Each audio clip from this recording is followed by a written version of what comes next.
이제 오늘 우리에게 주신 하나님 말씀 함께 나눕니다. 오늘은 에스겔 33장 21절부터 33절까지 말씀 함께 보겠습니다. 우리가 사로잡힌 지 12째 해 10째 달 5째 날에 예루살렘에서부터 도망하여 온 자가 내게 나와 말하기를 그 성이 함락되었다 하였는데, 그 도망한 자가 내게 나오기 전날 저녁에 여호와의 손이 내게 임하여 내 입을 여시더니, 다음 아침 그 사람이 내게 나올 그때에 내 입이 열리기로 내가 다시는 잠잠하지 아니하였노라. 여호와의 말씀이 내게 임하여 이르시되, 인자야, 이 이스라엘의 이 황폐한 땅에 거주하는 자들이 말하여 이르기를, 아브라함은 오직 한 사람이라도 이 땅을 기업으로 얻었나니 우리가 많은즉 더욱 이 땅을 우리에게 기업으로 주신 것이 되느니라 하는도다. 그러므로 너는 그들에게 이르기를, 주 여호와께서 이같이 말씀하시되, 너희가 고기를 핏째 먹으며 너희 우상들에게 눈을 들며 피를 흘리니 그 땅이 너희의 기업이 될까 보냐. 너희가 칼을 믿어 가증한 일을 행하며 각기 이웃의 아내를 더럽히니 그 땅이 너희의 기업이 될까 보냐 하고, 너는 그들에게 이르기를, 주 여호와께서 이같이 말씀하시되, 내가 나의 삶을 두고 맹세하노니 황무지에 있는 자는 칼에 엎드러뜨리고 들에 있는 자는 들짐승에게 넘겨 먹히게 하고 산성과 굴에 있는 자는 전염병에 죽게 하리라. 내가 그 땅이 황무지와 공포의 대상이 되게 하고 그 권능의 교만을 그치게 하리니 이스라엘의 산들이 황폐하여 지나갈 사람이 없으리라. 내가 그들이 행한 모든 가증한 일로 말미암아 그 땅을 황무지와 공포의 대상이 되게 하면 그때 내가 여호와인 줄을 그들이 알리라 하라. 인자야, 내 민족이 담 곁에서와 진문에서 너에 대하여 말하며 각각 그 형제와 더불어 말하여 이르기를, 자, 가서 여호와께로부터 무슨 말씀이 나오는가 들어보자 하고 백성이 모이는 것 같이 내게 나오며 내 백성처럼 내 앞에 앉아서 내 말을 들으나 그대로 행하지 아니하니 이는 그 입으로는 사랑을 나타내어도 마음으로는 이익을 따름이라. 그들은 내가 고운 음성으로 사랑의 노래를 하며 음악을 잘하는 자같이 여겼나니 내 말을 듣고도 행하지 아니하거니와 그 말이 응하리니 응할 때에는 그들이 한 선지자가 자기 가운데 있었음을 알리라. 이제 백성들이 바벨론의 포로로 잡혀온 지 몇 년의 시간이 지나갔습니다. 그때 그 백성들에게 절망의 소식이 전해집니다. 21절 말씀을 보니까 우리가 사로잡힌 지 12째 해 10째 달 5째 날에 예루살렘에서부터 도망하여 온 자가 내게 나와 말하기를 그 성이 함락되었다 하였는데 라고 말씀이 시작되죠. 지금 포로로 잡혀간 그 백성들에게 마지막 희망과도 같았던 예루살렘 성전이 무너지게 되었다는 소식이 들려오게 됩니다.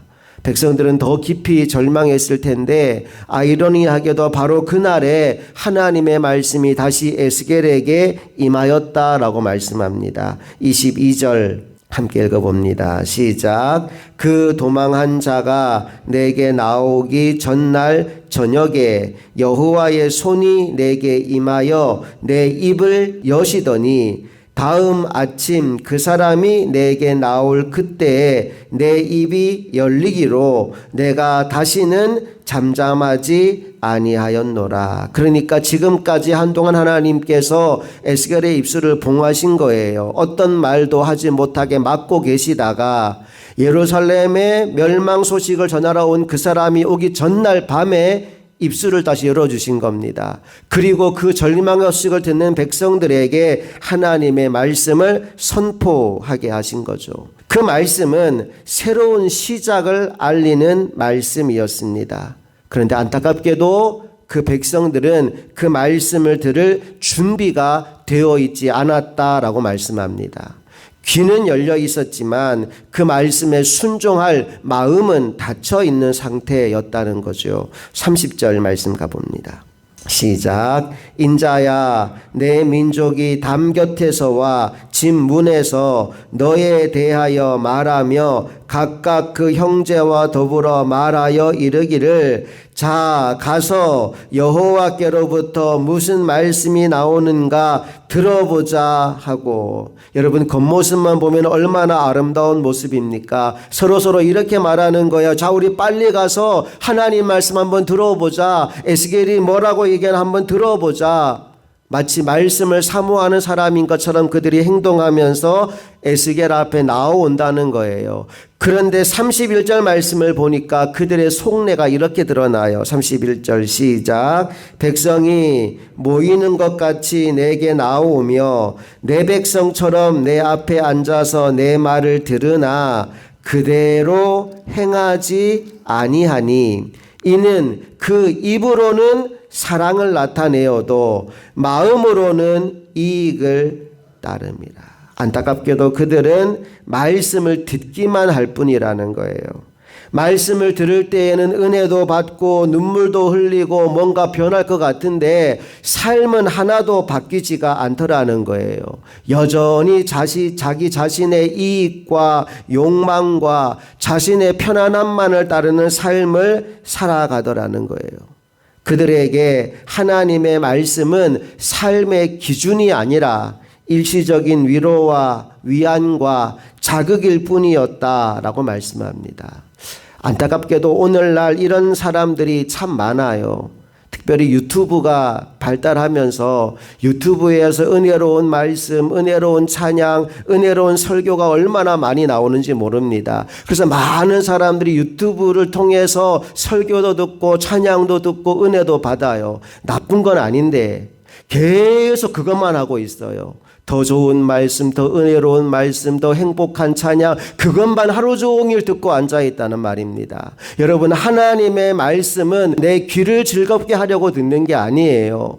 그 말씀을 붙잡고 살아서 열매를 맺는 것이 우리 삶의 목적이 되어야 하는데 듣는 것만 즐기는 사람들이 너무나 많다는 거예요. 그거 듣고 즐기고 있는 걸 예배라고 생각합니다. 코로나 시절을 지나오면서 온라인 예배를 드리다 보니까 그냥 내가 유튜브 앞에서 설교 말씀 듣고 은혜 받으면 예배를 한 줄로 생각하는 거예요. 그런데 오늘 성경은 말합니다. 그거 예배 아니라고요. 그거 하나님이 기뻐하지 않는다고요. 32절 말씀 보실래요? 자, 다 같이 읽어봅니다. 시작. 그들은 내가 고운 음성으로 사랑의 노래를 하며 음악을 잘하는 자 같이 여겼나니 내 말을 듣고도 행하지 아니하거니와. 그들은 에스겔의 설교를 마치 가수의 공연이나 오케스트라의 연주를 감상하듯이 그렇게 듣고 있었다는 거예요. 야, 오늘 말씀 참 좋았어. 아주 재미있고 유익하고 은혜로웠어. 나 눈물도 흘렸어. 그런데 그러고는 아무것도 달라지지 않는 거예요. 그리고 끝나버리는 거예요. 여러분, 그러한 태도에 대해서 하나님이 뭐라고 말씀하실까요? 33절 결론 읽어봅니다. 시작. 그 말이 응하리니 응할 때에는 그들이 한 선지자가 자기 가운데 있었음을 알리라. 그 말이 응한다라는 말의 의미는 뭐냐 하면 하나님의 말씀은 말씀대로 이루어진다는 거예요. 그런데 말씀을 듣기만 하고 행하지 않은 사람은 말씀하신 대로 이루어질 때 그 말씀의 역사를 체험하지 못하는 거예요. 안타까운 일입니다. 하나님의 말씀을 듣기는 들었는데 그 말씀대로 살지 않으면 결국 그 말씀은 그에게 아무런 유익이 되지 않는다는 거예요. 우리 야고보서 1장 22절 말씀을 찾아볼까요? 말씀을 듣고도 변하지 않는 사람에 대해서 야고보는 또 이렇게 말합니다. 야고보서 1장 22절 말씀, 다 같이 말씀 읽습니다. 시작. 너희는 말씀을 행하는 자가 되고 듣기만 하여 자신을 속이는 자가 되지 말라. 너희는 말씀을 행하는 자가 되고 듣기만 하여 자신을 속이는 자가 되지 말라. 말씀을 듣기만 하는 사람은 자기 자신을 속이는 사람이래요. 말씀을 행하는 사람이 되라 분명하게 알려주고 있어요. 오늘 우리가 말씀을 듣고 끝나는 사람이 아니라 말씀을 살아내는 사람, 그래서 말씀대로 이루시는 하나님의 역사를 체험하는 사람들이 다 될 수 있기를 간절히 원합니다. 우리 그렇게 살아가기 위해서 여러분 예배할 때마다 세 가지 여러분들이 마음에 품고 이 자세로 예배하면 좋겠다라는 거 알려드리고 싶은데, 첫 번째는 뭐냐 하면 말씀을 듣기 전에 기도하셔야 됩니다. 기도는 내 마음의 문이 열리는 시간이에요. 하나님께 기도할 때 하나님 오늘 예배하고 말씀 듣는데 내 마음이 열려지게 하여 주옵소서. 마음이 열려야 그 마음으로 말씀이 들어갈 수 있어요. 예배하기 전 준비, 첫 번째 준비는 마음이 열리도록 기도하는 겁니다. 두 번째, 말씀이 선포될 때 어떤 자세여야 되느냐 하면 하나님 이 말씀을 나에게 주시는 말씀으로 듣게 하여 주옵소서. 우리 설교 듣다 그럴 때가 있잖아. 이 말씀은 아무개 집사가 들어야 되는데, 이 말씀 우리 남편이 들어야 되는데, 아니요, 그 말씀은 나에게 주시는 말씀이에요. 예배할 때마다 하나님 오늘 이 말씀은 나에게 주시는 말씀으로 듣게 하여 주옵소서. 마지막 세 번째로, 말씀을 듣고 끝났으면 오늘 은혜 받았네로 끝나면 안 돼요. 그 말씀이 실천으로, 삶으로 이어져야 됩니다. 예배가 끝나고 설교가 끝나고 나의 모든 예배가 맞춰지는 것이 아니라 예배가 끝났다면 삶으로 그 말씀이 살아내져야 됩니다. 그래야 열매가 맺혀지는 거예요. 말씀 듣기 전 기도로 마음의 문이 열리고, 말씀을 들을 때 그 말씀을 나의 말씀으로 받고, 말씀이 끝나면 그때부터 삶으로 그 말씀을 살아내는 것. 여러분, 이게 반복되면 말씀이 여러분의 삶을 변화시켜 가는 것을 경험하게 될 것입니다. 저와 여러분이 하나님의 말씀을 통해 아름답고 풍성한 열매를 많이 맺는 믿음의 종들이 다 될 수 있기를 주님의 이름으로 축복합니다. 함께 기도하시겠습니다.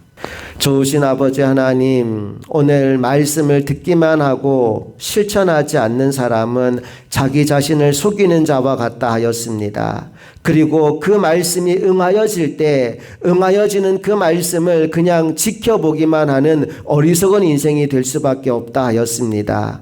이제 우리가 말씀을 들었다면 그 말씀을 내게 주시는 말씀으로 아멘으로 받게 하시고, 삶 가운데 그 말씀을 실천하며 살아서 주님이 우리에게 주고자 하는 아름다운 열매를 풍성히 맺는 인생들이 다 되게 하여 주시옵소서. 우리 주 예수 그리스도의 이름으로 기도합니다. 아멘.